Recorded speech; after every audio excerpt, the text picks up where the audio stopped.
159페이지입니다.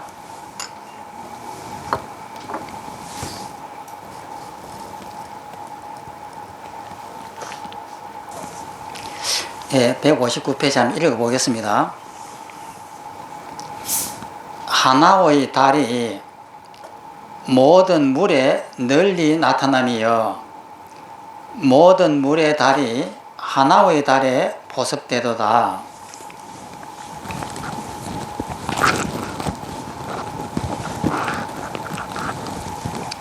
예, 여기에서 이제 이 말씀은 무슨 말씀이냐면요, 하나의 그 허공에 있는 달이 밑에 있는 물에는 전부 다 나타납니다.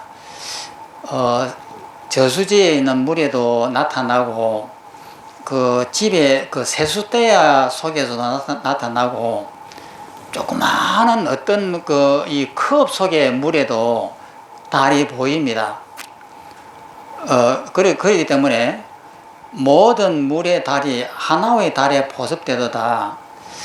그러니까 하늘에 있는 달 한 개가 지구상에 있는 물이 있는 모든 곳에 달이 다 나타나잖아요. 그러니까 하나의 하늘에 있는 달이 땅바닥에 있는 모든 물에 다 나타나고, 또 땅바닥에 있는 물 하나 속에 전체의 물이 보습된다, 이것이거든요. 그럼 이것을 어떻게 우리가 체험을 하느냐? 내 마음이 있으면은, 남이 나를 바보라고 이러면은, 욕을 하면은 내가 화가 납니다. 화가 나고 싸우거든요. 싸우면은 첫 번째 내가 있고 상대가 있습니다. 그런데 나를 이제 지워 없애는 거예요. 나를 지어 없으면은 내 마음이 이렇게 텅하게 비면은 상대를 바라보면은 상대도 텅 비어 있습니다. 그러면은 내 마음이 비어 있는 이 마음하고 상대의 욕하는 마음이, 이 비어 있는 이 마음이 하나예요. 그러면은 모든 것에서 미움이 일어나고 원망이 일어난다 하더라도 그 모든 것들이 전부 다 비어 있는 거예요. 그 비어 있는 그 미움스러운 마음, 원망스러운 마음이 전부 다 하나예요. 그러니까 하나라고 하는 이 달이 전체의 물에 나타나듯이 내 마음이 비어 있는 이 달이 미워하는 상대를 바라보면 상대도 비어 있고 저 사람도 비어 있고, 흘러가는 움직임을 보더라도 움직임이 비어 있고, 비가 내리는 이 떨어지는 이 빗방울을 봐도 이것이 비어 있는 거예요. 그 부분에서는 전부 다 하나예요.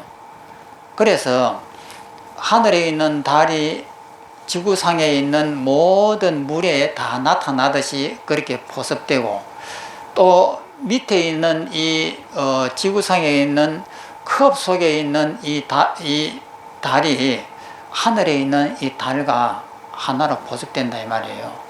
그러니까 하나의 미진 속에 모든 것이 일미진중 함시방이라고 하는 그 하엄경의 이야기가 이런 이치입니다.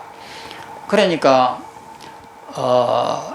남들이 나를 갖다가 이렇게 욕을 딱 했을 때에 욕하는 그 마음을 보면은 상대가 있거든요. 내가 저항을 하는 나도 있고, 그런데 저항하는 이 나를 갖다가 전부 다 없애버리고 나면은 내 마음이 비어지고 그 상대를 보는 그 상대의 마음도 비어 있어요. 이 두 개가 하나다 이 말이에요. 그러면 화가 날 때 이것이 전부 다 적용되는 겁니다. 화가 나거나 슬픔이 일어나거나 기쁨이 일어날 때 이것을 적용시켜 가지고 보면은 내 마음에 번뇌가 없는 거예요. 이것을 도노돈수라고 합니다.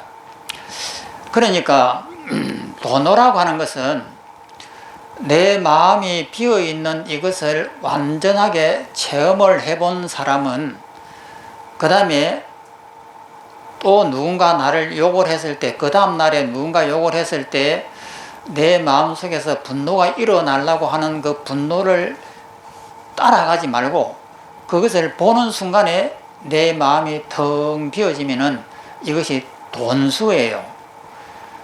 점수가 아니고, 점수라고 하는 것은 아직 내가 뭔가가 미진한 게 남아있기 때문에 이것을 자꾸 닦아 나간다고 해서 점수라고 하지만은, 돈수라고 하는 것은 그 즉시에서 내 마음이 비어져 가지고 번뇌가 안 이루어지고 모든 것이 일이 없어지면은 바로 그것이 돈수예요.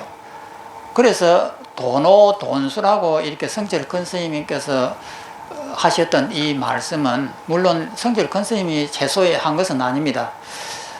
다른 스님들 옛날에 중국 스님이 먼저 말씀하셨는데, 그래서 보조국사는 돈오 점수를 주장하셨고, 이 성철 큰 스님은 후대와 그 돈오 돈수를 주장하시면서 보조국사의 말씀이 틀렸다라고 해갖고 해인사에서는 절효라고 하는 그 보조국사의 책을 배우지 말아라 이렇게 하고 안 배웁니다. 그러면은 조선 500년 동안 내내 배웠던 그 보조국사의 절효라고 하는 그 책을 세인사는 안 배우는 거예요. 함서도 배우고 송강서도 배우고 다 배우는데 그 해인사만 성철 근사님이 배우지 말아라 해서 안 배웠습니다. 그 이유가 뭐냐면은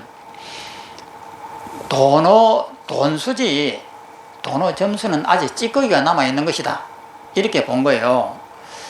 그러니 또 어떻게 다르게 보면은, 그렇다고 하더라도 내가 돈오 돈수를 했다고 하더라도 살다 보면은 계속 번뇌가 일어나지 않느냐. 그러면 이것을 완벽하게 부처님처럼 자유자재로 하는 것이 점수고, 마지막에서 정오, 정떡한다 했을 때, 정명한다 했을 때 정자를 붙입니다.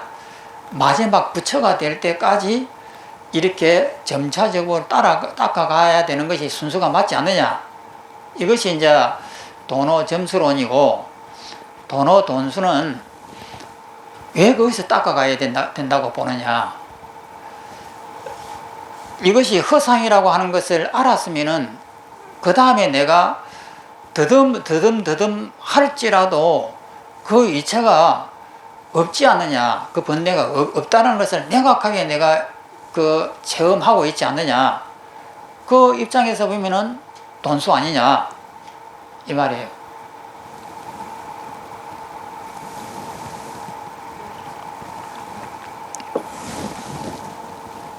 이것을 턱에다 내리니까 턱이 밑에 척이 움직이네요.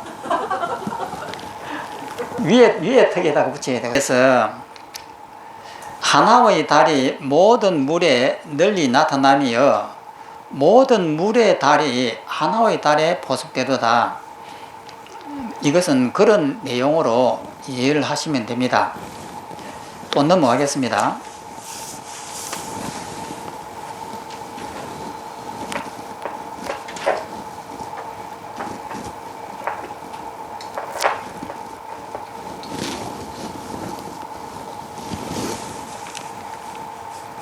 한번 읽어보겠습니다. 하나의 달이 모든 물에 널리 나타난다는 것은 푸른 하늘에 하나의 달이 강과 하수와 못과 바다와 시냇물 등에 널리 나타난 것 같으니, 물은 물이 있는 곳에는 모든 달이 나타나는 것이다. 모든 물의 달이 하나의 달에 보습된다는 것은, 모든 물에 나타난 것은 오직 하늘에 있는 하나의 달뿐이니 함경에 하나의 달에 세 척의 배라는 것이다.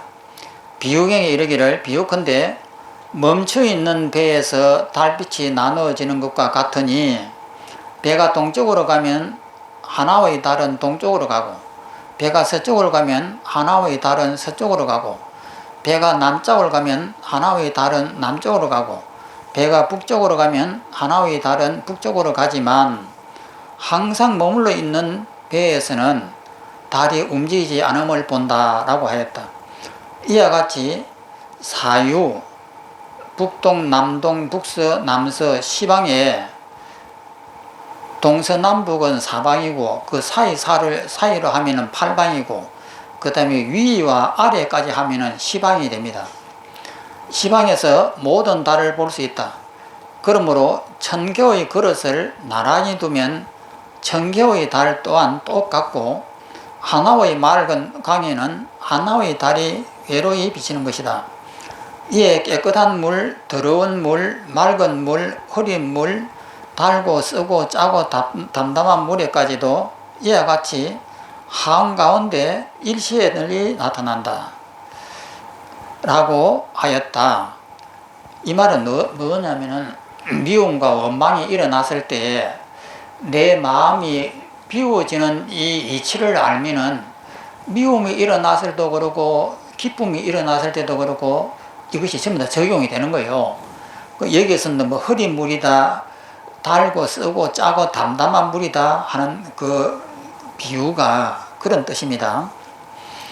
경에 이르기를 내가 성도할 때에 일체 중생이 모두 다 성도함을 본다라고 하였다. 전하는 글에 다음과 같이 말하였다.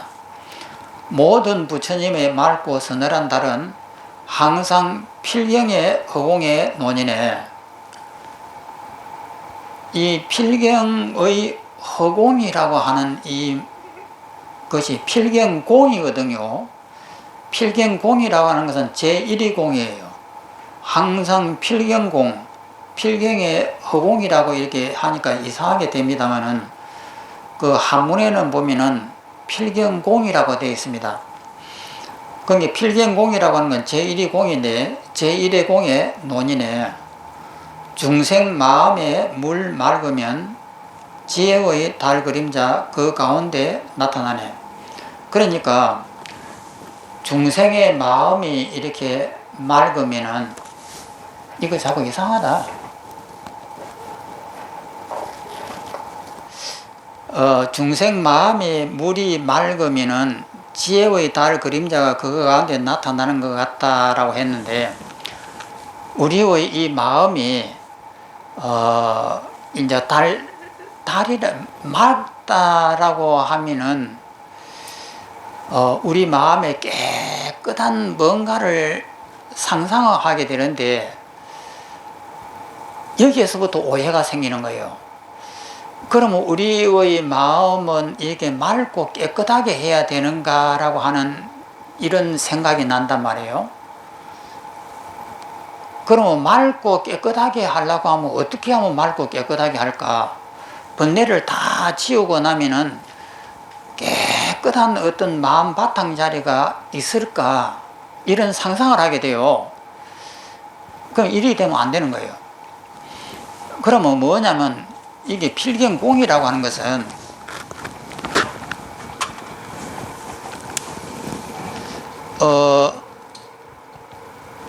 필경공이라고 하는 것은 제1위 공입니다. 제1의 공인데 그러면 이 필경공이라고 하는 이것은 육조 스님의 정문에 제가 설명을 조금 잘못했습니다.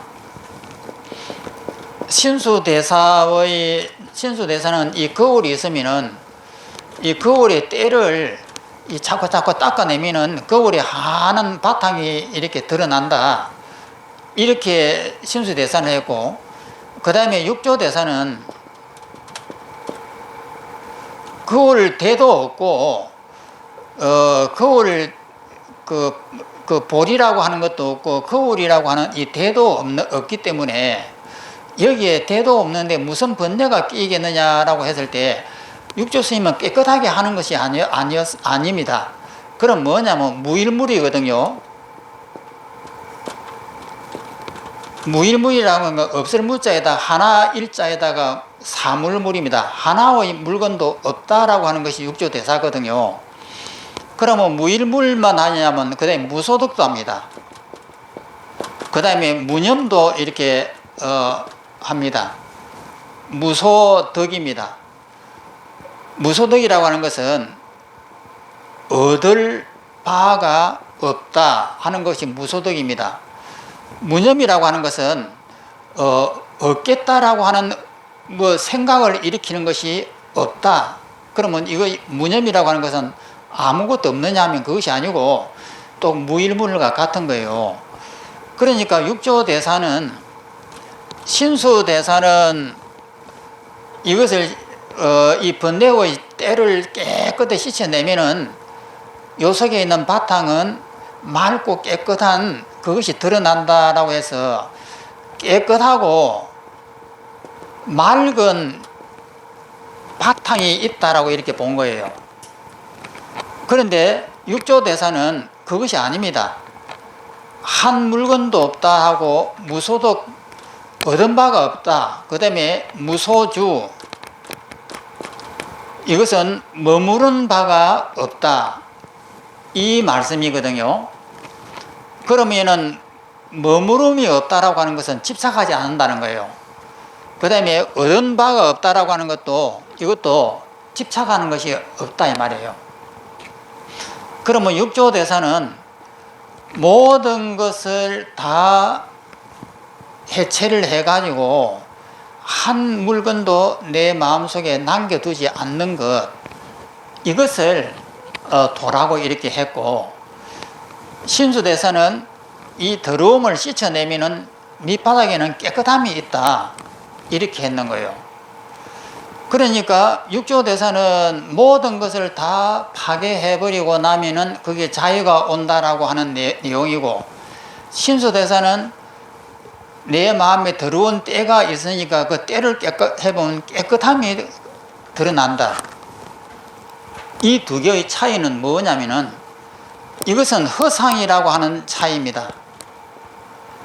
허상이라고 하는 줄을 알면은 자유롭다라고 하는 것이고, 이것은 깨끗함이라고 하는 것을 보는 것이 이것이 깨달음이다 이렇게 보는 거예요. 그럼 이 두 개의 이제 차이를 완전히 구별해야 돼요. 그러면 이 같은 말이 아니냐 이렇게 생각하면은 그것은 공부를 못한 사람이에요. 그러니까 신수대사는 우리 마음속에 있는 이 번뇌를 다 제거해버리고 나면은 이 속에는 아주 맑고 깨끗한 마음 바탕 자리가 있다. 그러니까 이 마음 바탕 자리는 어떤 번뇌가 붙지 못한다. 이것이 신수대사의 말씀이고, 육조대사는 이 마음이라고 하는 것은 전부 다 허상이기 때문에 이것을 깨버리고 나면은, 허상이라고 하는 사실을 알고 나면은 여기에는 번뇌가 붙을 수가 없다. 허상이라고 하는 걸 알았는데 왜 번뇌가 일어납니까? 그래서 육조 스님한테 이 인가를 준 거예요. 그러면은 육조 스님의 밑에 있는 제자, 육조 당경을 만든 분이 있습니다. 그분이 누구죠?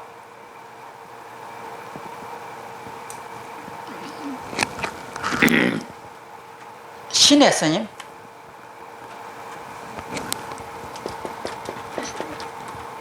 신의 스님인갑다. 육조 당경을 만드신 분, 육조 스님의 어록을 모아가지고 육조 당경을 만들어서 배포한 분이 신의 스님이에요. 이 제자예요. 그러면 이 제자가 뭐라고 했냐면은 그것은 부처님의 불성이고 내 마음의 자성입니다. 이렇게 육조 스님한테 말씀하니까 육조 스님이 뭐라고 했냐면, 너는 나의 껍데기만 알았다 이렇게 했어요. 정말해서 그것이 부처님의 불성이요 신의 자성이다. 이 고개를 들리면 안 나오네요. 따라가야 나오나? 신의 부처님의 불성이의 신의 자성이다라고 이렇게 했는데, 이 자성이다라고 하는 이 말 뜻은 내 마음속에 있는 본래부터 갖고 있는 이 뭔가의 깨끗함, 이런 냄새를 풍겨요. 그러니까 육조대사가 너는 나의 껍데기를 얻었다 이렇게 했습니다.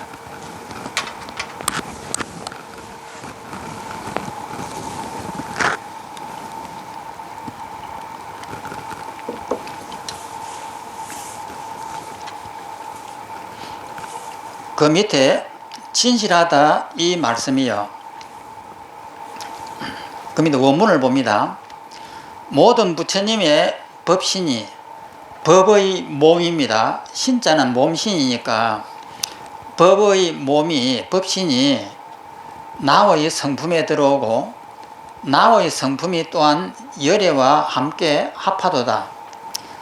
다시 보면은 모든 부처님의 법의 몸, 진리의 몸이라고 이렇게 합니다. 법신하니까 법이니까 법이라고 하는 것은 진리니까 진리의 몸이 그러니까 부처님의 그 진리의 몸이 나의 성품에 들어오고 나의 성품이 또한 열애와 함께 합하도다.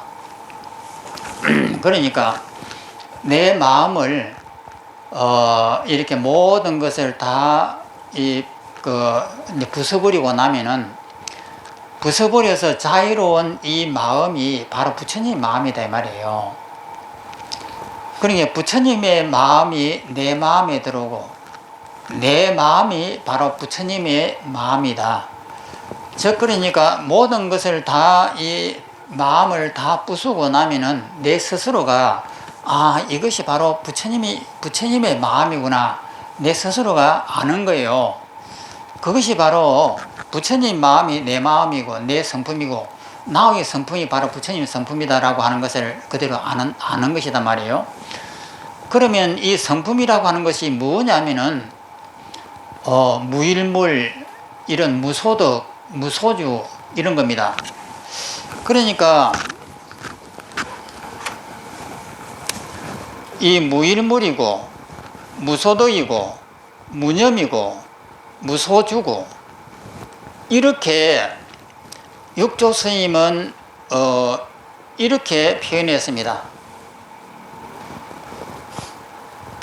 이 한 물건도 없다라고 하는 것은 일체를 다 부숴버린 것이고 얻은 바가 없다라고 하는 것은 이것도 일체를 다 부숴버린 것이고 무념이라고 하는 것도 생각이 일어나는 일체의 번뇌가 일어나는 것을 다 없애버린 것을 무념이라고 무소주라고 하는 것은 이 머무를 주자입니다. 주택할 때 주자인데 머무를 주자입니다. 머무는 바가 없다라고 하는 것도 일체의 어떤 번뇌라든지 좋다 기쁨에 내 마음이 거기에 머물러 갖고 집착을 하지 않는다 이 내용이거든요. 그러면 이렇게 육조 스님은 표현을 했습니다. 그렇기 때문에 일체를 다 부숴버린 이 마음 어디에도 집착을 하지 않고 모든 것을 다 부수어서 걸림이 없는 것 이것을 그 본성이라고 이렇게 표현한 거예요. 그런데 이 본성이라고 이게 표현을 했는데 이 본성을 요즘 유튜브를 보면은 정말 오해하기 쉽게 이렇게 표현되어 있습니다. 내 마음속에 있는 알아차림이라고 하는 이 마음 번뇌가 일어나면 밉다 곱다라고 하는데 밉다 곱다라고 하는 번뇌가 일어나는 것은 번뇌고 번뇌가 일어나는 줄 아는 그 자리는 번뇌하고 관계없다. 이 자리는 깨끗합니다. 이래서 이 본성을 그런 식으로 표현을 해요. 그럼 이것은 굉장히 잘못된 겁니다. 그러면 뭐냐면은 무일물이고 무소득이고 무념이고 무소주 이것이 가장 정확한 표현이에요. 그럼 부처님이 이것을 어떻게 했냐면 일체가 모두 허상이다. 허상이고 꿈이다. 건강경에 나오듯이 여한몽 여로 영여전 그러니까 번갯불 가갖고 신기로 와갖고 환영과 같다. 이렇게 이제 부처님께서는 말씀하셨고, 그것을 연기라고 이렇게 표현합니다. 인과 연이 결합해갖고 결과가 나오는 것, 이것은 자성이 없습니다. 인이라고 하는 것은 자성이 있으면 연하고 결합을 못합니다. 실체가 없고, 연이라고 하는 것도 실체가 없는데, 실체가 없는 원인과 실체가 없는 조건이 만나가지고 어떤 결과를 만드는 것은 이것도 실체가 없는 허상이다. 이것이 연기라고 하는 말이고, 이것을 다른 말로 표현하면 무상이라고 합니다. 항상된 것은 하나도 없는 전부 다 허상이다. 부처님은 이렇게 표현을 하셨고, 육조 스님은 이렇게 표현을 하셨는데, 신수대사는 깨끗함을 표현했습니다. 그러니까 깨끗하다라고 하는 이 상이 있는 거예요. 깨끗하다라고 하는 뭔가가 우리가 이해가 되는 뭔가 이 상이 있는 거예요. 그렇게 되면 안 된다 이 말이에요. 그러면은 그 상까지도 부숴버리라. 그래서 한 물건도 없다. 거울에 있는 이 깨끗한 이 것이 있다라고 하는데, 거울 대도 깨버리라고 하는 것이 육조 스님이거든요. 신수대사는 이 거울의 깨끗함이 필요하다라고 이렇게 표현을 했고, 육조 스님은 그 깨끗함이라고 하는 것이 전부 다 너의 마음이다. 그것도 깨버리라. 이래서 그 대도 깨버리고, 그래서 본래 무일물이라고 해서 한 물건도 없는데 어디에 때가 끼겠느냐. 이것이 육조대사의 개성입니다.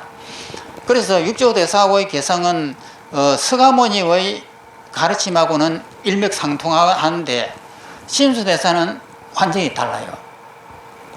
그래서 신수대사는 인가를 못 받은 거예요.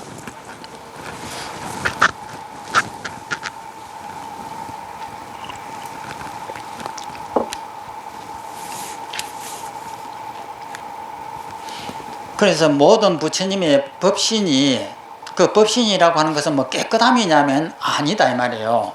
무소도이고 무소주, 이것이 바로 법신입니다. 그게 그 무일물 이런 것이 법신입니다. 법신이 나의 성품에 들어오고, 그러면 나의 성품은 어떤 성품이냐? 이 무일물의 법신을 알고 있는 것을 나의 성품이에요. 그러면 내 마음속에 일체를 다 부숴버리고 난 다음에 그 자유로움이, 바로 그 자유로움이 들어오면은 이것이 바로 부처님의 성품이구나 라고 하고 내가 깨친다 이 말이에요. 그 다음에 나의 성품이 또한 열애와 함께 합하도다.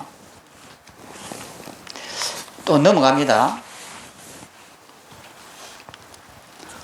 중생 마음속에 모든 부처님이 생각마다 진리를 정떡하고, 모든 부처님 마음속에 중생들이 마음마다 부처를 이룬다.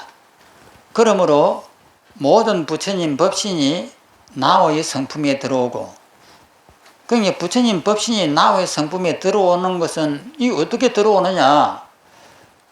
들어오기는 어떻게 들어옵니까? 내가 모든 것을 번뇌를 다 부숴버리면은 내 스스로가 아는 거죠.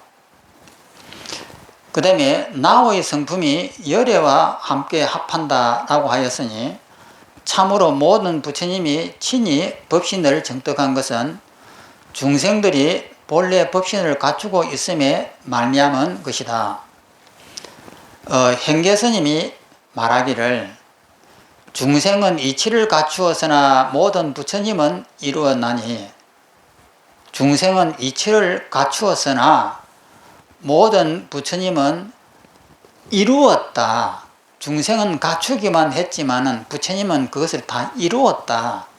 이루었나니, 이룬 것과 갖춘 것은 그 성품이 평등하지 않은 것이 없다라고 하였으니, 그러니까 중생은 이 이치를 다 깨달지는 못했지만 가지고 있다는 것이고, 부처님은 그것을 이루었다. 중생은 깨달음을 얻지 못했지만 깨달음을 이룰 수 있는 것을 가지고 있다. 이 말입니다. 중생은 그 이치를 깨달지는 못했지만 자기가 가지고 있다. 가지고 있는데도 중생은 모른다 이 말이에요. 모든 부처님은 그것을 이루었나니 이룬 것과 갖춘 것은 이 그 두 가지 성품이 똑같은 것이다. 평등하지 않은 것이 없다라고 하였으니 그러므로 나의 성품이 열애와 함께 합한다라고 하였다. 그러므로 한산 스님께서 다음과 같이 말하였다. 일찍이 듣자니 서가모니 부처님이 친히 연등 부처님께 수기를 받았다. 수기라고 하는 것은 너는 언제에 부처님이 된다라고 하는 것을 인정을 하는 것을 수기를 받았다라고요.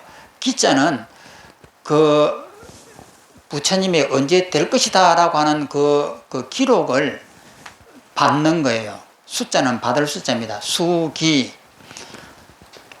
수기를 받았다 하네.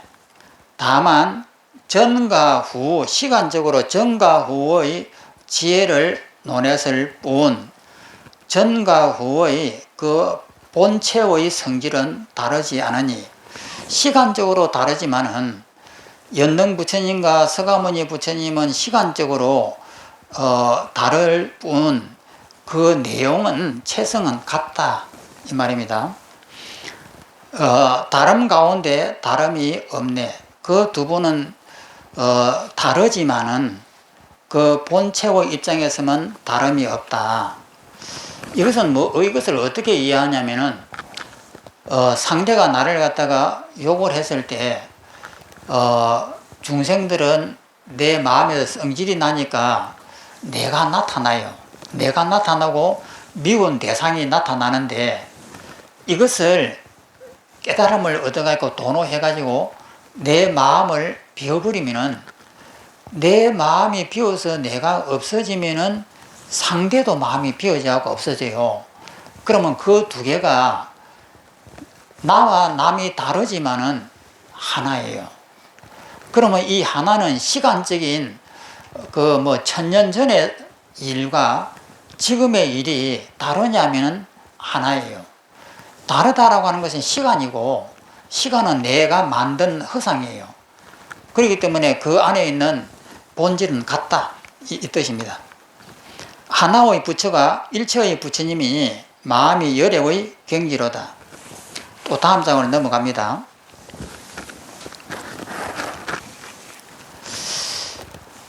읽어보면은 하나의 지위가 일체의 지위를 부족함이여 물질도 아니요 마음도 아니요 행업도 아니로다. 그러니까 하나의 지위라고 하는 것은 하늘에 있는 달이 하나의 지위고 땅에 있는 물들이 수많은 물들이 일체의 지위예요. 지위라고 하는 것은 하나의 위치인데 하나의 위치가 일체의 이치를 구족한다. 오늘 첫 번째 한 거하고 똑같은 내용입니다. 또 말해서 하나의 지위라고 하는 것은 내 마음에 이렇게 텅 비어있는 이런 마음 바탕이 있으면은 일체의 지위라고 하는 것은 미움과 원망이라고 하는 곱다 나쁘다 하는 이것이 또 일체의 지위예요. 내 마음이 비어 있으면은 미움에도 비어 있고 원망에도 비어 있고 사랑에도 비어 있고 크다 적다 하나에도 비어 있는 거예요. 그래서 한 지위가 일체 지위에 부족함이요. 이것은 물질이라고 해도 아니요. 마음이라고 해도 마음도 아니요. 행업도 아니다. 행업이라고 하는 것은 유의의 모든 조작을 행업이라고 해요. 그러니까 우리가 미워한다, 원망한다, 간다, 온다, 좋다, 나쁘다 하는 이 모든 것이 행업인데 이 행업도 아니다. 그러면 뭐냐면은 일체를 다 부숴버린 것이에요. 정말 물질도 부숴버리고 마음도 부숴버리고 행업도 부숴버린 그것이 바로 진리다. 이 내용이거든요. 그러면 이것은 무일물이나 마찬가지예요. 하나의 물건도 없다라고 하는 무일물과 같고 무소주라고 하는 머무름이 없다라고 하는 그 무소주하고 같은 내용입니다. 글만 다를 뿐이고 그 내용은 똑같은 내용이에요. 그 밑에 있는 해석을 보면은 위의 글에서 말한 한 성품이 뚜렷이 일체에 통한다 라는 것은 걸림이 없는 성품을 말한 것이다. 걸림이 없다 이 말이에요. 한 성품이라고 하는 것은 뭐냐면은 걸림이 없는 그것을 한 성품이라 하는 거예요. 그러니까 이것을 한 성품하면 잘못 이해하면은 뭐 본성이니 깨끗함이니 뭐 이렇게 이해를 하면은 이것은 브라마이나 아트마이 되는 거예요. 그것이 아니고 걸림이 없는 성품, 이것을 한 성품이라 한다 이 말이에요.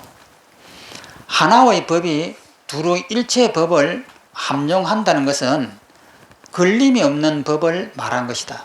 미움이 일어나도 걸림이 없고 원망이 일어나도 걸림이 없으면은 그 다음에 하나의 법이 일체의 법에 걸림이 없다 이 말이에요.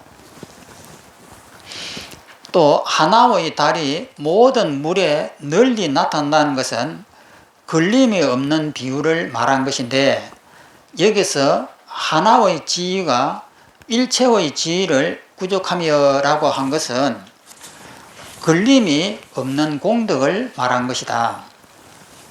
지위라고 말하는 지자는 땅지자는 땅으로서 능히 모든 것을 나게 하는 것으로서 뜻을 삼는 것이다. 꽃, 초지, 제1지, 2지, 3지, 4지 이라고 초지가 첫 번째는 깨달음이에요. 제1지가 깨달음이고 그 다음에 2지, 3지, 4지, 5지, 6지 이래고 끝에 이제 10지가 나오는데 10지에서 묘각, 등각 이렇게 나와서 12가지의 지가 있습니다. 그 마지막이 부처님이 되는 거예요.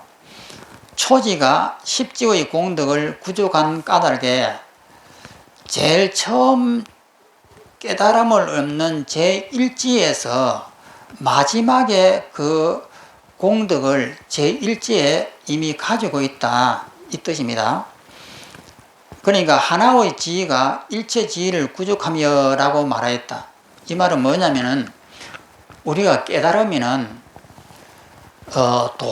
돈수라고 아까도 표현했는데 점수가 아니고 마지막에 부처님의 자리도 처음 하나 딱 깨달으면 그걸 알아요.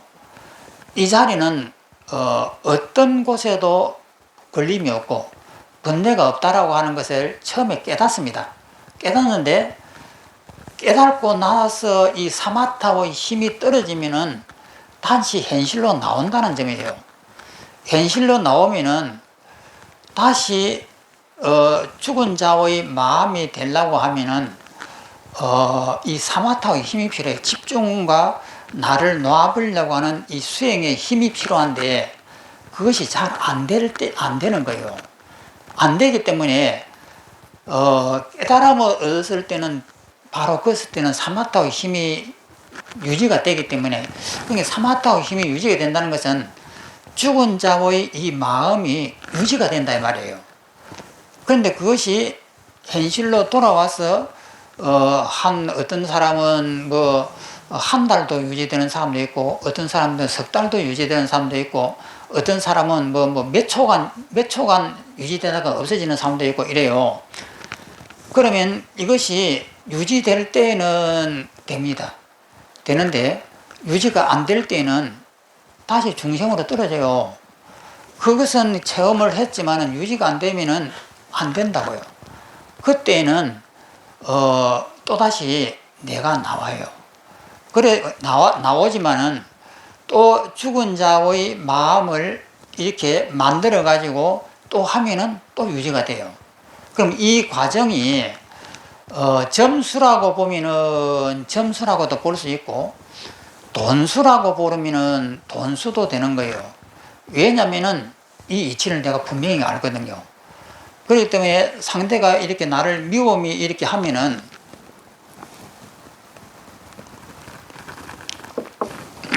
미움을 이렇게 밉다라고 이렇게 욕을 하게 되면은 습관적으로 성질이 탁 일어난단 말이에요.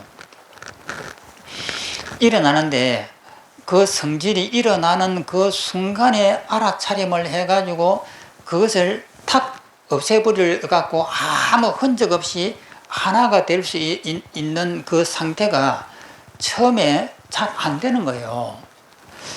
그런데 이것을 자꾸 연습을 해가지고 그것을 이제 이끌어 나가는데, 그걸 이끌어 나가는 것이 점수라고도 볼 수 있고, 또 이것을 어떻게 보면 돈수라고 볼 수 있는 이유는 그 이치를 내가 명확하게 알기 때문에, 비록 내가 잘 안 된다고 할지라도 그 이치상으로 보면은 아무것도 없는 거예요. 조금 참으면 되니까. 그래서 이것을 보면은 돈수라고도 볼 수가 있다. 그러니까 돈수라고 보니까 그것이 계속해서 돈수 매일 돈수의 수행을 이렇게 계속한다 이 말이에요. 그럼 이것을 돈수의 수행을 계속한다라고 하는 이것이 맞느냐, 점수라고 하는 수행을 계속한다고 하는 말이 맞느냐, 약간의 뭐 차이는 있겠지만 어쨌든 완전한 부처님이 되어가지고 전혀 흔들림이 없는 그 상태까지 되는 것은 시간이 걸리는 거 마찬가지예요. 그러니까 이것을 돈수라고 하는 것이 옳으냐, 점수라고 하는 것이 옳으냐, 이제 그것이 문제예요.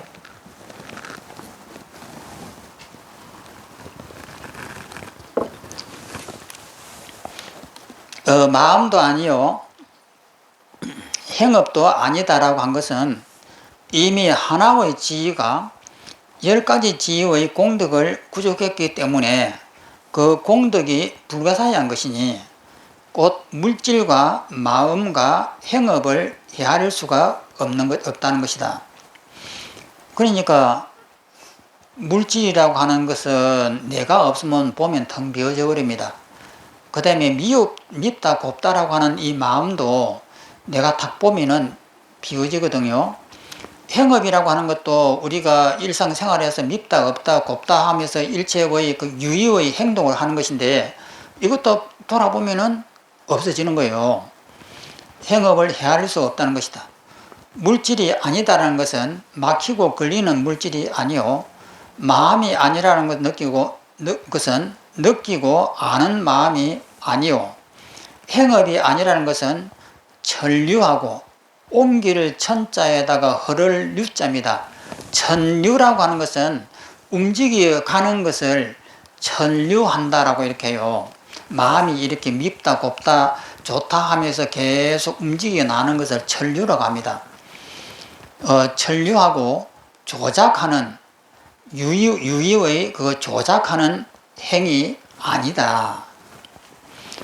그러니까 뭐 천류다 조작이다 하는 것은 밉다 곱다 하는 이런 것을 바라다 보면은 그것이 비어지면 그 뜻이다 이 말이에요. 업이 아니다라는 것은 짓는 바의 업이 아니다. 여기에서는 그 법의 성품을 나타내기 위한 까닭에 정식이 아니라는 것을 들어 말한다. 정식이라고 하는 것은, 정이라고 하는 것은 인간의 정인데, 이것을 오염되어 있는 마음을 정식이라고 해요. 중생의 이 마음은 밉다 곱다라고 하는 이것으로 되어 있기 때문에 이것을 정식이라고 한다. 정식이 아니라는 것을 들어 말했다. 그러므로 아래 그래서는 묘용을 밝혔다. 그럼 이 밑에서는 이제 묘용을 밝히는 거예요.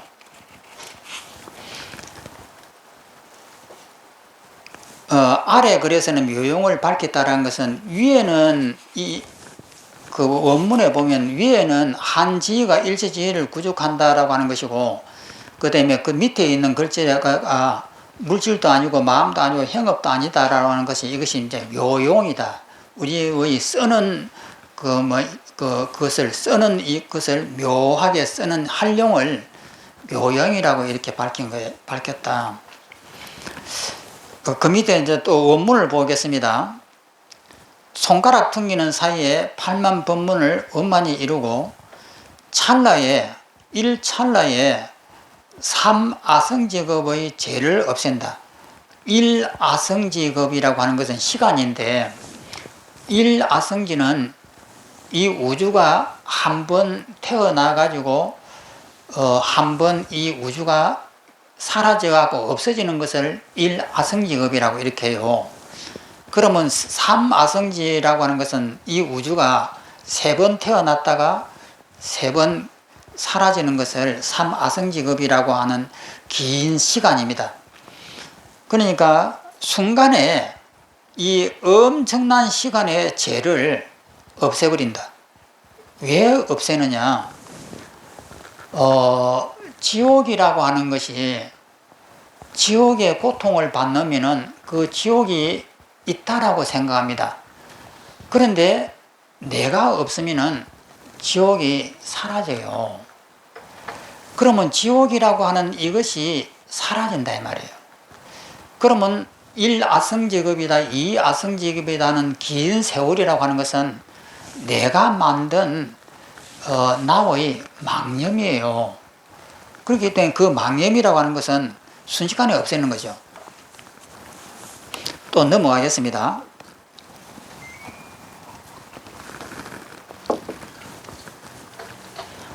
한 번 손가락을 퉁기는 사이에 8만 법문을 이루고 한 찰나의 사이에 삼아성지급의 죄를 없앤다.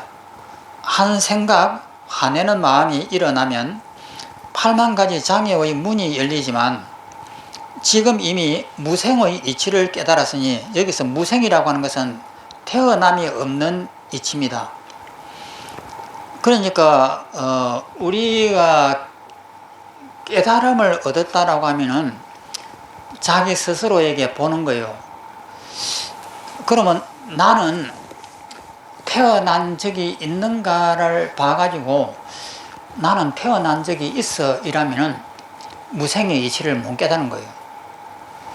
그러면은 나를 이렇게 바라보면은 나는 어릴 때 어디에서 살았고 학교는 어디에서 태어났고 지금은 어떻게 살고 있다라고 하는 이 긴 과정이, 태어나가지고 살아오는 과정이 이것이 있다라고 생각하면은 깨달음을 얻지 못한 거예요.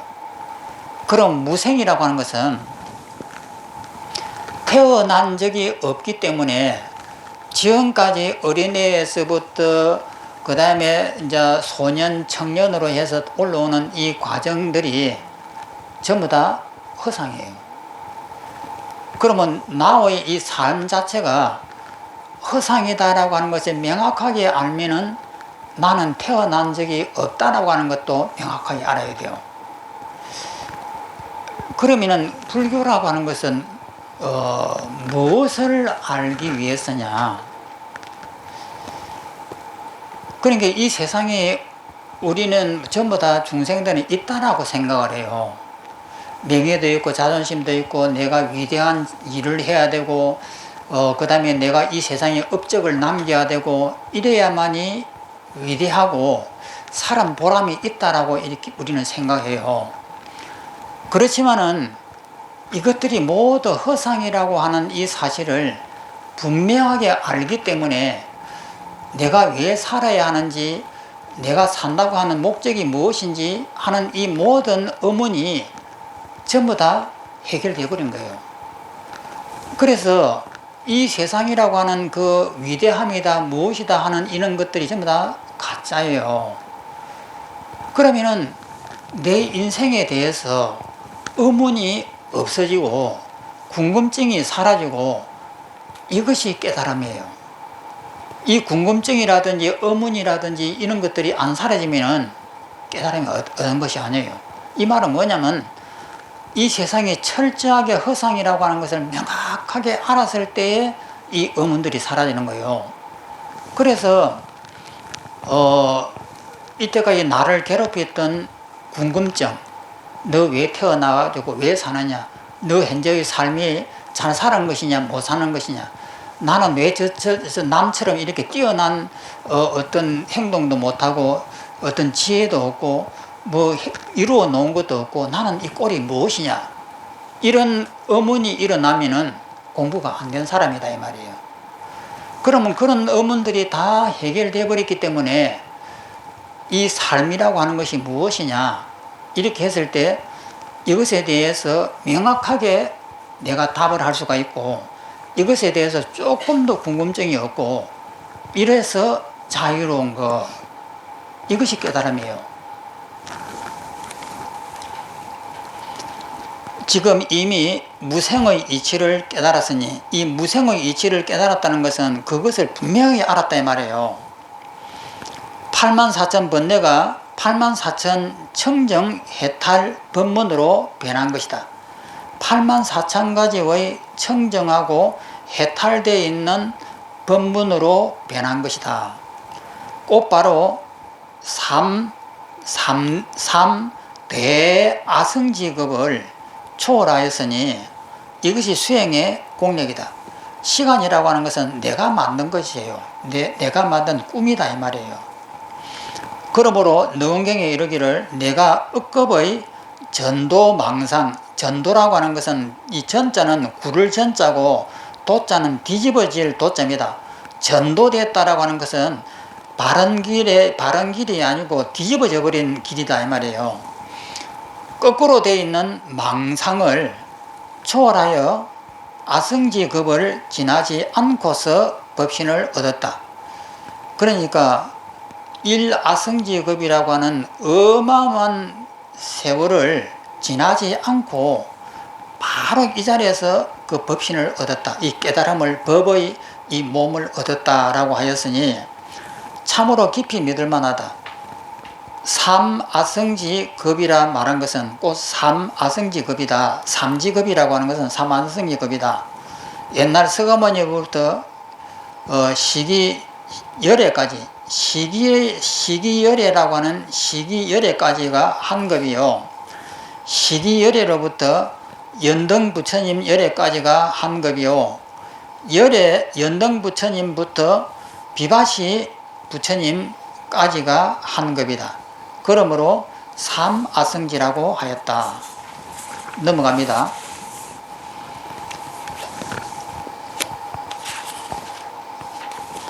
이 일은 그만두고 선월 스님이 말하기를 선객이 서로 만나면 손가락만 퉁길 뿐이다.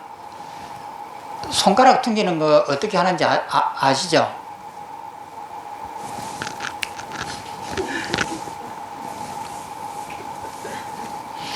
손가락만 퉁길 뿐이다. 이 마음을 능히 아는 이 몇 사람이나 있을까라고 하였으니 만일 낙체를 알지 못한다면 누가 감히 성객이라 청하리요. 그러면은 손가락을 이렇게 만약에 이렇게 손가락을 튕기다든지 이렇게 하든지 이 한 스님이 부처님이 무엇이요? 알았습니까? 이건 이제 답을 충분히 이제 할 수 있어야 되는 거예요. 그러면 여기서 이렇게 이렇게 퉁겼다. 땅 소리가 났다. 이 두 손가락이 만나갖고 이렇게 땅 소리가 났다 이 말이에요. 그러면 그 소리는 무엇이냐면은 이 소리라고 하는 것이 있는 것이 아니에요. 그럼 이 소리는 인간이 이 소리를 들으면은 이런 소리로 들리고 다른 생명체가 들으면 그들 나름대로 다르게 들려요. 그러면 이 소리의 정확한 소리는 어떤 소리냐? 아무도 몰라요. 그러면 이 소리는 내가 만든 소리다 말이에요. 그렇기 때문에 이 소리가 허상이라고 하는 사실을 아는 거예요. 이것을 한번 깨달았다는 거예요. 그러면 이것을 허상이라고 하는 걸 알았을 때 저거 허상이야 하고 머리로서 알면 되느냐? 안 됩니다. 내 마음속에 있는 이 과거의 정보, 이것은 소리다라고 하는 과거의 정보가 모조리 다 파괴돼 버려야 돼요. 다 파괴돼 버려 가지고 그러면 내 몸까지도 파괴되고 내가 없어집니다. 없어진 상태에서 이 소리를 땅 하는 소리를 듣는 그 순간에 몰입이 되어 가지고 이 자체가 돼 버려요. 그러면 딱 하는 소리가 나면은 딱 하는 이 소리가 온 우주가 울리는 거예요. 그리고 내가 이 소리 속에 들어가고 이 소리와 하나가 돼야 돼요. 그랬을 때에 이 소리라고 하는 것은 내가 인위적으로 만들었다라고 하는 것을 깨달아요. 그렇지 않고 이것은 저것은 손가락 튕기는 소리야 이렇게 알았다고 하면은 마구니에요, 마구니. 이것은 그냥 일반 중생들이 아는 지식에 불과한 것이고, 여기서 성격들이 만나가지고 손가락 딱 튕기는 소리에 알았다라고 하는 것은 이 소리에 몰입이 되어가지고 내가 없는 상태에서 이 소리를 들은 거예요. 들으니까 그 소리는 우주보다 큰 소리예요. 그래서 이 소리라고 하는 것은 손가락에서 나는 저 작은 소리라고 하는 이것이 내가 만든 허상이구나, 이것을 온몸으로 이렇게 체험하는 것이에요. 그래서 만일 낙처를 알지 못하면 누가 감히 선객이라고 하래요. 이 낙처라고 하는 것은 이 말이 딱 떨어지는 그 장소, 낙자는 떨어질 낙자고 처자는 장소입니다. 말 떨어지는 그 곳을 알아야 된다 이 말이에요.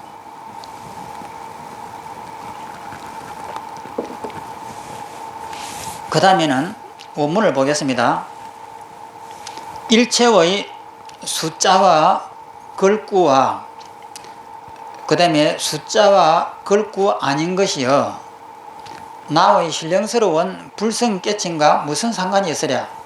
다시 보면은 일체의 숫자와 글귀들, 밉다 곱다 너다 나다 높다 낮다 하는 것이 일체의 수구들입니다. 수와 구다 이 말이에요. 그 다음에 그 반대되는 수와 구 아닌 것, 수와 구인 것과 그 반대로 수와 구 아닌 것, 이 양변이요 나의 신령스러운 불성 깨침과 무슨 상관이 있으랴. 나의 이 신령스러운 깨침과는 무슨 상관이 있느냐. 그러니까 수와 구라고 하는 것은 밉다 곱다 너다 나다 하는 것인데, 밉다 곱다 너다 나다 하는 것은 인위적인 허상이에요. 그렇기 때문에 내가 이것을 깨치고 보니까 그것들은 전부 다 허상들이에요. 그래서 여기서 신령스러운 불성이라고 하는 이 말을 누가 집어넣느냐. 이 불성이라고 하는 것은 이 글을 번역한 통간 스님께서 친절하게 이게 불성이라고 글자를 넣으신 거예요. 이것이 큰 잘못이에요. 그 왜 불성을 넣느냐고요. 그럼 잘못하면 불성이라고 하면은 내 마음속에 있는 어떤 깨끗한 어떤 뭔가 이런 것을 상상하게 된다고요. 그런데 여기 원본에 보면 영각이라고 되어 있지 불성이라는 말은 없거든요. 그래서 이것은 이거 글을 번역한 통관 선생님께서 일부러 더 이해하기 좋으라고 넣었지만은 오히려 이것이 패착이에요. 왜냐하면 우리 마음속에 있는 이 알아채미려 하는 그 청정하고 그 깨끗한 이것을 불성이라고 생각을 하셨는데 이것은 아니에요. 깨끗한 것이 아니고 제1이 공이고 무소도이고 무소주예요. 일체를 다 부숴버린 그것을 여기서 신령스러운 깨침이라고 이렇게 했단 말이에요. 그 밑에는 설명을 보면은 일체의 명칭과 언어, 명칭과 언어와 법상, 법의 모양새. 법이라고 하는 것은 진리의 모양이라고 이렇게 해도 됩니다. 안 그러면은 길다, 짧다, 크다, 높다라고 하는 법의 상이라고 이렇게 해도 됩니다. 그 다음에 보리라고 하는 것은 진리고 열반이라고 하는 것도 진리입니다. 열반을 해탈이라고 그러죠. 그 다음에 진여라고 하는 것은 진리 자체를 말하고 해탈은 유도 아니고 무도 아니며, 그러니까 유라고 하는 것도 부정해버리고 무라고 하는 것도 부정해버려요. 깨끗함이 있다 혹은 그 청정함이 있다는 뜻이 아니고 우리가 알고 있는 있다 없다를 전부 다 깨버리는 것, 이런 뜻이에요. 그 다음에 범부도 아니고 성인도 아니다. 두수 법문. 그러니까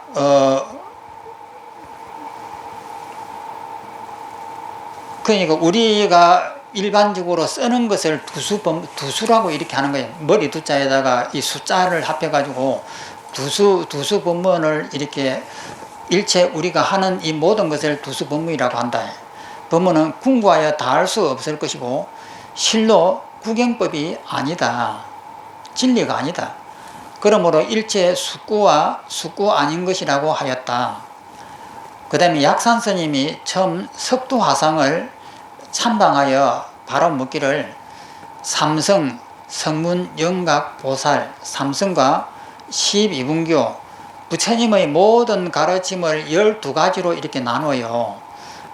그러니까 12가지는 부처님의 일체의 법문이라고 이렇게 해석하면 됩니다. 12분교는 저도 조금 연차 나있으나 공부했지만은 남방에서는 사람의 마음을 바로 가르쳐서 성품을 보아서 부처를 이루게 한다는 말을 듣고, 그러니까 사람의 마음, 사람이 가지고 있는 이 마음을 바로 가르쳐 가지고 이 속에 있는 성품을 보는 것을 깨닫는다, 이렇게 한단 말이에요. 그래서 사람의 마음을 바로 가르쳐 가지고 그 속에 있는 진리의 성품을 보아서 부처를 이루게 한다는 말을 듣고 특별히 찾아와 예배드려오니 엎드려 바라옵건대 스님께서 자비한 마음으로 법을 열어주십시오라고 하니 석두 스님이 뭐라고 하시냐면은 이렇게 할 수도 없고 이렇게 하지 않을 수도 없고 이렇게 할 수도 있고 이렇게 하지 않을 수도 모두 없다. 일체를 다 부정해버린 거예요. 일체를 전부 다 부정해버리고 만일 이 법문을 깨닫는다면 그대가 번뇌에서 벗어나 납성이라고 하는 것은 스님을 이야기합니다. 납자는 12월 그 금음을 납이라고 이렇게 해요. 그러니까 인생 볼짝 다 본 것을 납성이라 합니다. 12월 금음을 납일이라고 하는데 그것을 그래야 납성이다. 이 세속에 안 사는 사람이다. 이래서 납성이라고 해요. 납성의 안목을 갖출 것이다 라고 하였다. 그러므로 나의 신령한 각성과, 여기서는 본성이라 불성이라고 안 했네요. 나의 신령한 각성과 무슨 상관이 있으랴. 이 말은 뭐냐면은 나의 신령한 이 각성은 이 일체를 다 부숴버린 것이다, 이 뜻이에요. 그러니까 불교의 부처님의 가르침은 영기라고 해서 일체가 허상이라고 가르치는 것이 부처님의 가르침이에요.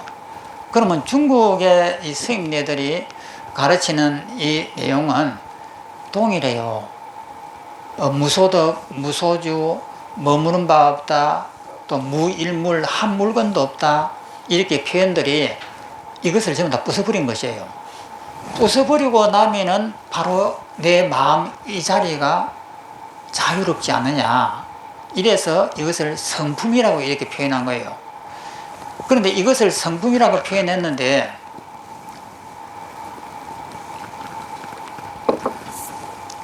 그래서 이 성품이라고 하는 이 글자를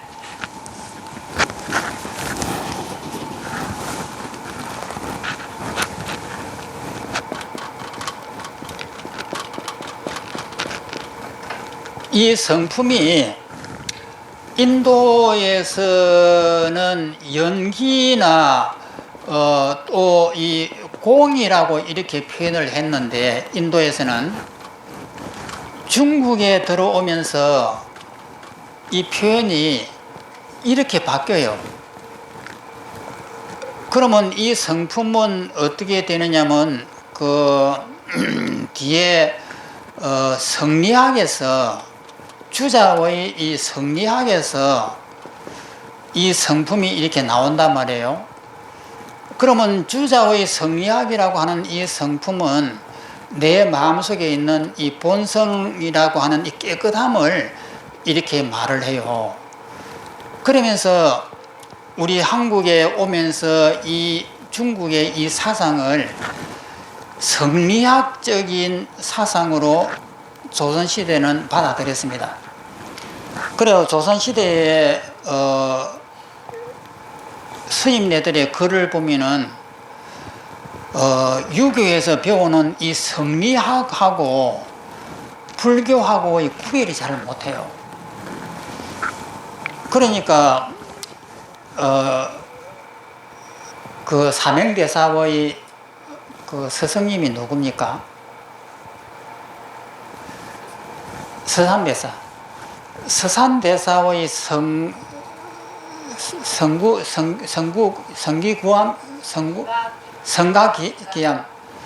성가기감 여기도 보면은 그 성리학적인 이 성품이라고 하는 그 아트만식의 이런 식의 설명을 해요. 그리고 이 성리학은 우리 조선시대 때는 모든 이 스님 이 학자들 유교의 이 양반들이 배우는 학문이잖아요. 그러니까 이 절에서까지 영향을 입어버려요. 영향을 입어가지고 근래에 와갖고 우리 이제 와갖고는 이것이 남겨져 가지고 본성 이렇게 하면 성리학의 이 성을 생각하는 거예요. 그래서 이 육조 스님 때에도 이 성품을 썼는데 이것은 중국식의 그 이름인데, 근데 육조 스님은 성리학적으로 해석을 한 것이 아니고 무일물, 무소득, 무념, 무소적 이런 식으로 했는데 우리 한국의 그 조선시대 스님네들을 보면은 이 성리학하고 구별이 안 될 정도로 성리학적인 해석을 하고 있습니다. 그러니까 양반들은 원래부터 그 서당에서 귀족적인 이 공부를 배우잖아요. 성리학을 배우고 본성을 배우고 이렇게 이제 배우니까 절에 들어오면은 일도 아니죠. 그냥 도사가 되는 거예요. 절에 들어와서도 뭐 이 전부 다 성품이 어떻고 본성이 어떻고 이렇게 하니까 해석을 어떻게 하느냐면은 성리학적인 해석을 해버리는 거예요. 그래갖고 이 조선 만력에서는 우리 이것이 오염돼 버립니다. 그래서 요즘에 보면 대부분 전부 다 이 성품이다, 자성이다, 본성이다 이런 말씀을 이렇게 하거든요. 그래갖고 또 잘못하면은 이 본성이다, 자성이다 하는 이것을 내 마음속에 있는 이 청정하고 깨끗한 이 자리는 항상 가지고 있다. 이렇게 성리학적인 해석을 한다 이 말이에요. 그러니까 불교가 완전히 오염돼 버린 거죠.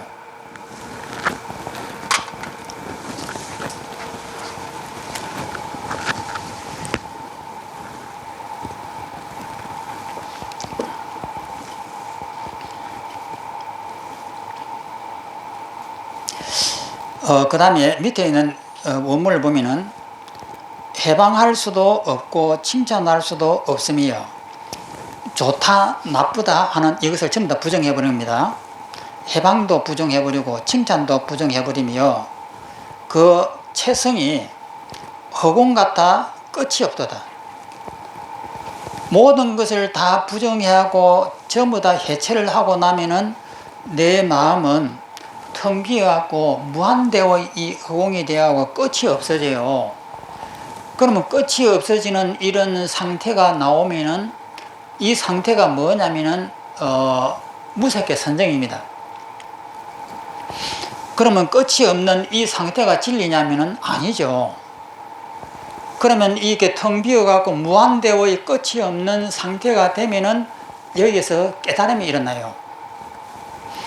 그래서 조금 전에 이 들어가기 전에 해방을 하고 칭찬을 하고 했던 이것들이 해방과 칭찬이라고 하는 이 양변이 이 텅 비어있는 무한대의 이 비어있음 속에서 그것을 보면은 아, 저것은 허상이구나 라고 하는 깨달음이 일어납니다. 그래서 채성이 어음과 같이 끝이 없도다라고 하는 이것은 진리가 아닙니다. 이 속에서 삼법인을 깨달아야 돼요. 채성이 어음같이 끝이 없도다. 넘어가겠습니다. 해방하거나 칭찬함에 동요하지 않는 것, 그것은 오직 견성한 사람만이 벗어날 수가 있다. 깨닫지 못한 사람은 온갖 순경에 좋다든지 칭찬을 듣는다든지 하는 순조로운 경지에는 칭찬하고 기리는 말을 들으면 곧 마음에 한의심을 내고 또 반대로 일체의 역경에는 헐뜯고 욕하는 말을 들으면 곧 마음에 분노심을 내니 모두 언어의 성품이 공함을 깨닫지 못했으이다. 법을 통달한 사람은 헐뜯거나 칭찬하는 말이 법체와 상응할 수 없는 것이 마치 허공이 끝이 없는 것과 같다는 것을 깨달은 까닭에 해방할 수도 없고 칭찬할 수도 없다. 그러니까 텅 비어가고 일체가 다 부서진 그 자리에서 보면은 해방이다 칭찬이다 하는 이것이 좀 더 허상으로 보이는 거예요. 그래서 해방할 수도 없고 칭찬할 수 없으며 채성이 허공같이 끝이 없도다라고 했다. 그래서 채성이 허공같이 끝이 없도다 했을 때 이것을 진리라고 보면은 이것이 뭐냐면 아떠만이 됩니다. 그렇기 때문에 이 채성이 허공같이 텅 비어있어 무한대가 있는 이 자리를 진리라고 보면 이미 틀려버린 거예요. 그래서 그것이 진리가 아니라 그 자리에서 보면은 해방이다 칭찬이다 하는 이것이 허상으로 보여요. 그래서 해방도 없고 칭찬이 없다라고 하는 이런 깨달음이 일어나는 거예요. 그 밑에 있는 원문을 보면 당처를 여의지 않고 항상 담연하나 찾으려 하면 그대가 볼 수 없는 줄 알리라. 당처라고 하는 것은 모든 것을 다 없애버린 이 자리를 당처라고 그래요. 이 자리에서 이 자리를 떠나지 않고 미움과 원망을 보면은 항상 담연하다 이 말이에요. 담연이라고 하는 것은 담자는 물이 고요한 담담한 이 담을 이야기합니다. 담연하다라고 하는 것은 물이 고요한 그 상태를 표현한 것이거든요. 그러니까 내 마음이 이렇게 모든 것을 해체하고 나면은 일체를 벗어난 걸림이 없는 이 마음으로 미움과 원망을 바라보면은 담연한 거예요. 아무 그것에 대해서 내가 반응을 안 한다 이 말이에요. 담연하나 그 담연한 그 자리를 찾으려고 하면 그대가 볼 수 없는 줄 알리라. 그래서 이 담연한 이 자리를 그러면 이 고요한 이 자리인갑다라고 이렇게 마음을 먹으면은 이미 그건 틀려버린 사람이에요. 그래서 이 담연하고 고요한 이 자리는 행체가 있는 것이 아니에요. 이 말은 뭐냐면은 텅 비어가지고 고요하고 무한대로 이렇게 비어있는 이 고요함 이 속은 망념이다 이 말이에요. 그래서 이 자리를 이것이야 라고 이렇게 규정을 하게 되면은 이건 이미 양변으로 나와버린 겁니다. 그래서 이 자리는 그 자리가 찾으려고 하면 그대가 볼 수 없는 줄 알리라. 이거 찾으려고 하면 안 돼요. 그러면 무엇이냐면은 이 당연한 이 자리를 있는 것이 아니고 정말해서 이 담연한 자리에서 보면은 양변이 깨지는 것이 보인다 이 말이에요. 그 양변이 깨졌다라고 하는 것은 일체가 허상이다라고 하는 것이에요. 허상이라고 하는 것을 명확하게 알면은 나는 자유롭다. 이것이지 이 고요한 이 자리를 이것이다라고 하면은 상이 생긴다 이 말이에요. 이거 굉장히 중요한 말이거든요.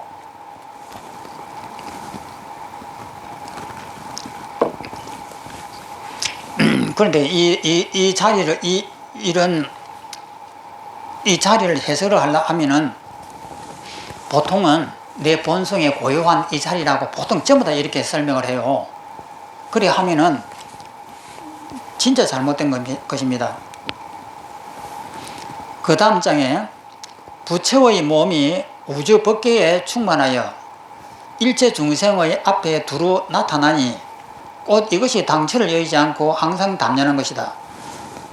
내가 일체를 다 비워져 버리고 나면은 내 마음에서 텅 비어지는 이 모습을 보면서 아, 이것이 부처님이구나 라고 하는 것을 깨달아요.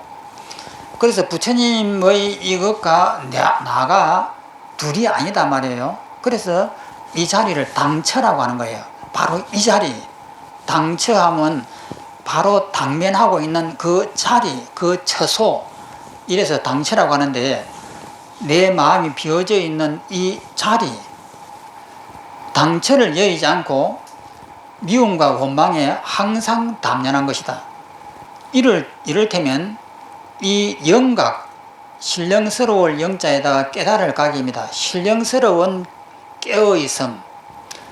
이 신령스러운 깨어있음의 성품은 하루 24시간 견문각지, 보고 듣고 아는, 볼견자, 들을 문자, 각지, 깨달아서 아는 것, 보고 듣고 깨달아 아는 것을 떠나지 않으니, 이 말은 뭐냐면은 견문각지라고 하는 것은 밉다, 곱다, 너다, 나다, 옳다, 그러다 하는 것을 견문각지라고 그래요. 그래서 미움이 일어날 때, 실험이 일어날 때를 이 깨달음은 떠나지 않는다 이 말이에요. 미움과 원망 그 속에 이 깨달음이 항상 있는 거예요. 견문각지를 떠나지 않으니 만일 견문각지를 떠나 밖에 따로 각성을 구한다면 옳지 못하다. 그러니까 번뇌, 이것이 바로 진리다 이 말이에요. 그러니까 번뇌라고 하는 것은 미움과 원망인데, 미움과 원망 이것을 떠나가지고 어디인가 다른 곳에 진리가 찾으려면 안 된다 이 말이에요. 그러면 미움과 원망이 일어나는 이 자리에서 그 미움과 원망이 허상이라고 하는 사를 알면은 바로 내가 확 비워져요. 비워지는 이 마음에서 미움과 원망을 바라보면은 그것이 전부 다 허상이거든요. 그러면 그 미움과 원망이 허상이라고 하는 것을 알면은 미움과 원망을 버리지 않고 미움과 원망을 다시 쓰는 겁니다. 그것을 다 비워버리고 깨끗한 어떤 제3의 자리를 얻는 것이 아니고, 미움과 원망 이것이 허상인 줄 알면은 그것에 묶이지 않고 잘 쓸 수가 있는 거예요. 그 밑에 만일 견문각지를 떠나 따로 각성을 구한다면 옳지 못하다. 조사, 성찬대사입니다. 성찬대사가 말하기를, 성찬대사가 몇 조지요? 3조. 1조가 달마, 2조가 해가, 3조가 성찬, 4조가 도신, 5조가 4조가 홍인, 4조가 도신, 5조가 홍인, 6조가 해능. 네, 맞아요. 이 성찬대사입니다. 성찬대사가 말하기를, 마음을 가지고 마음을 찾으면 어찌 크게 거르친 것이 아니겠는가. 내 마음을 가지고 마음을 찾으면 안 된다 이 말이에요. 그 마음을 허상인 줄 알아야지. 라고 하였으니 감히 여러 사람에게 묻노니 어떤 것이 당처인가, 그 자리인가. 당자는 그 해당되는 처소, 바로 그 자리인가. 만약 여기에서 간파한다면 시방재불과 함께 수용함이 평등하다. 부처님하고 똑같다. 다름이 없겠지만 만일 그렇지 못한다면 모두 자기의 가보를, 집안에 있는 그 보물을 메모하여 자기의 신령스러움을 저버리고 글줄을 따르고 글자를 세면서 부질없이 스스로 촉구한다. 그럼 여기에서 성찬대사가 마음을 가지고 마음을 찾으면 어찌 크게 거르친 것이 아니겠는가 라고 하였으니, 감히 여러 사람에게 묻노니 어떤 것이 당처인가, 이 말이거든요. 여기에서 이제 답을 할 수가 있어야 되는 거예요. 마음을 가지고 마음을 찾으면은 잘못된 것이다. 그 마음이 허상이라고 하는 줄을 알면은 그 꽃이 자유로운 거예요. 그것이 허상인 줄 알면은 그 허상에 묶이지 않으니까 그 자리가 바로 당처다, 이 말이에요. 그러니까 이것을 대답할 수가 있으면 된다, 이 말이에요. 그러니까 여러분들이 내가 깨달았느냐 못 깨달았느냐 알려고 하면은 이 당처가 무엇인지 알면 된다, 이 말이에요. 그러면 이 당처는 뭐냐? 일체 모든 것을 부숴버려야 돼요. 나도 부숴버리고 내 머릿속에 있는 높다 낮다 좋다 나쁘다 하는 이 양변으로 되어 있는 지식도 부숴버리면은 그 자리가 텅 비어져요. 그러면 텅 비어지는 이 자리에서 바라보면은 높다 낮다 하는 이 모든 양변들이 허상인 줄 알아요. 그러면 허상인 줄 알면은 이것에 묶이지 않는다, 이 말이에요. 오염되지 않는 거예요. 이것이 당처입니다. 그러니까 이것을 이제 이해가 되고 설명을 할 수 있으면, 이제 그러면 어떻게 되느냐면은, 누가 나를 갖다가 욕을 했을 때, 번뇌가 확 일어났을 때, 번뇌가 일어나면은 그것이 허상이라고 하는 것을 바로 알아차려버리면 그 자리에서 내 마음이 텅 비어져야 돼요. 그러니까 이 비어지는 것이 수행에 따라서는 20%가 비어지고 40%가 비어지고 60%가 비어지고 80%가 비어지는 거예요. 그리고 100%가 비어진단 말이에요. 20%가 비어지면 사향이 되는데, 정의, 그 다음에 난위, 그 다음에 인위, 그 다음에 세제일법, 이렇게 하고 비어져야 돼요. 누가 나를 갖다가 밉다라고 이렇게 했을 때는 부해가 훅 올라왔을 때 그 부해를 딱 바라보는 순간에 탁 녹아버려야 돼요. 녹아버려가지고 텅 이렇게 비어지면은 사향에 속해요. 그런데 이것이 완전하게 비어지면 내 몸이 사라져버립니다. 사라져버리고 여기가 허공이 무한대가 돼요. 그러면 무한대가 되는 이것이 진리냐면 이것도 아니에요. 그 속에서 깨달았거든요. 미워하는 이 사람이 허상이구나. 저 사람하고 나는 텅 비어가지고 하나구나.